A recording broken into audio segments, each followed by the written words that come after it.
Will you forgive me if I'll just step here and ask you to make a really big selfie with me? Would that be okay?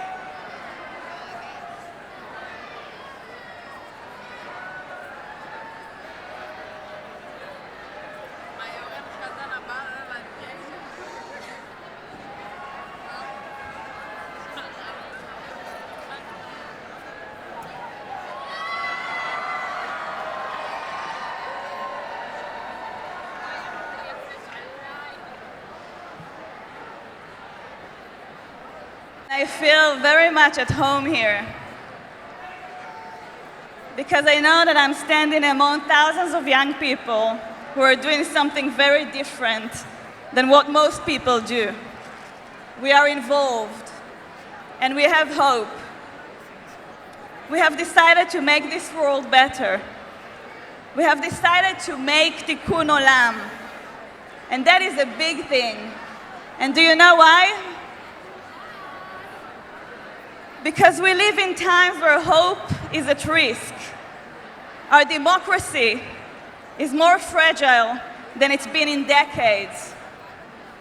We see anti-Semitism and racism growing instead of disappearing. We see how too many politicians ignore the biggest challenges of our times. And when we turn on the television, we see so much hate speech that it sometimes turns us off of politics. So let me tell you a secret. After 7 years in Parliament, some politicians actually want us to feel like there is no hope for change. Because when we lose hope, we don't get in their way. When I grew up in Israel, we were told this beautiful story about how in our country we take care of each other. We never leave anyone alone. But actually growing up, I saw that there was a big gap between the story that we were told and what happened in reality.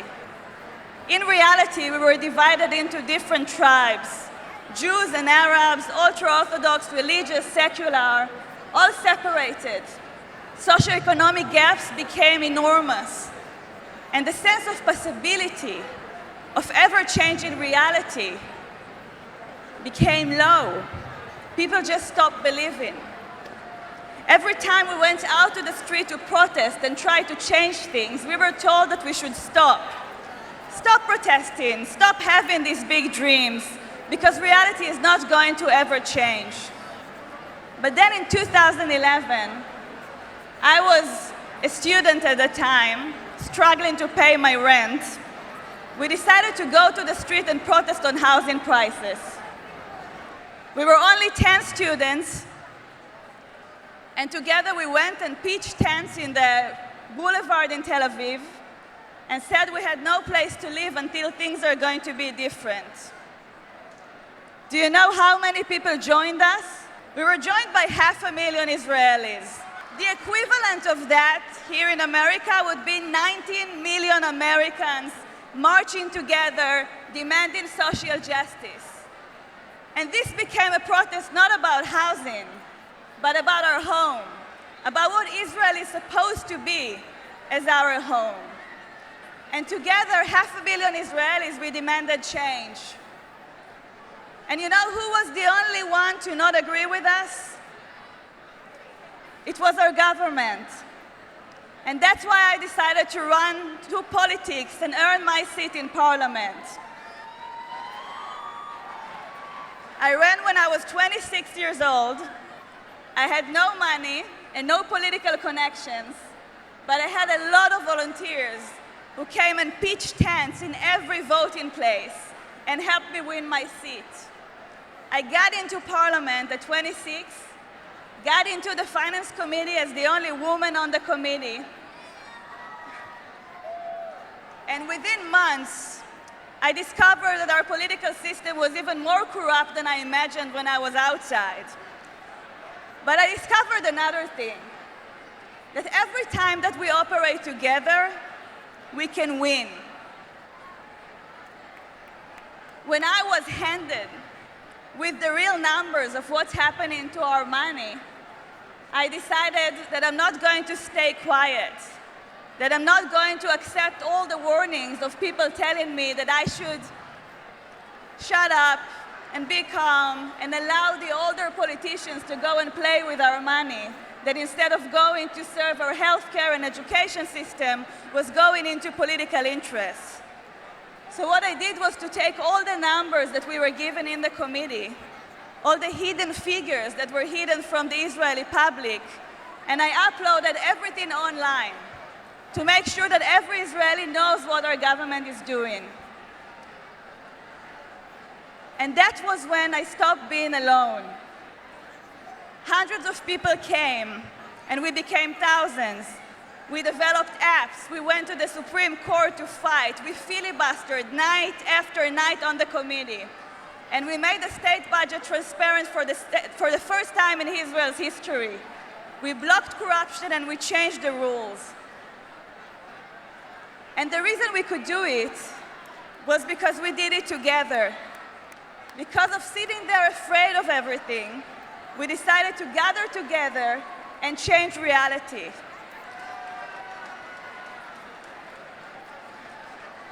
And that's what I came here to ask you to do. Because you know, it's not only an Israeli story.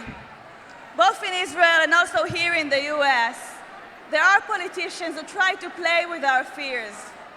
They try to make us to stop believe that change is possible. They try to make us afraid of each other and get back into our old tribes instead of uniting and building our future together. There is only one way to change that, and that's to never, never be afraid. And as an Israeli, with my grandparents coming to Israel from Iraq, Lithuania, Romania, all dreaming about finally having a real home for the Jewish people in our country, I feel ashamed every time that I'm afraid of something.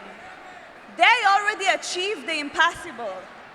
Zionism is that essence of making the impossible happen, of accomplishing a big dream the generations after generations dreamt of, and making it a reality with the power of the people. We can make everything that we dream of a reality. But what we have to remember as leaders, and all of you here are leaders of the future, you're the leadership of the Jewish people for decades to come. But what we all have to remember are two main things. One, that you can never do it alone. We can always do it together. And the second is that we're not doing it for ourselves. Because when we serve other people, and when we remember that we do it for other people, then we can accomplish whatever we dream of.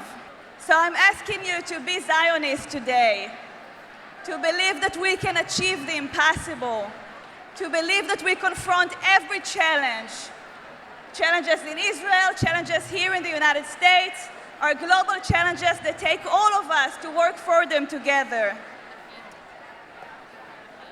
That's the reason for why our national anthem is called Hatikva, the hope.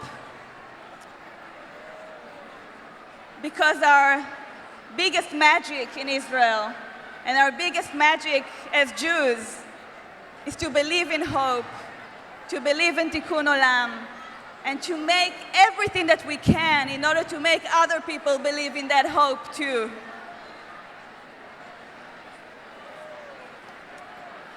It is our mission to strengthen hope around the world, and I wish for us to do it together. And it will be a true honor for me if we can all sing Hatikva, the hope, now together. Thank you.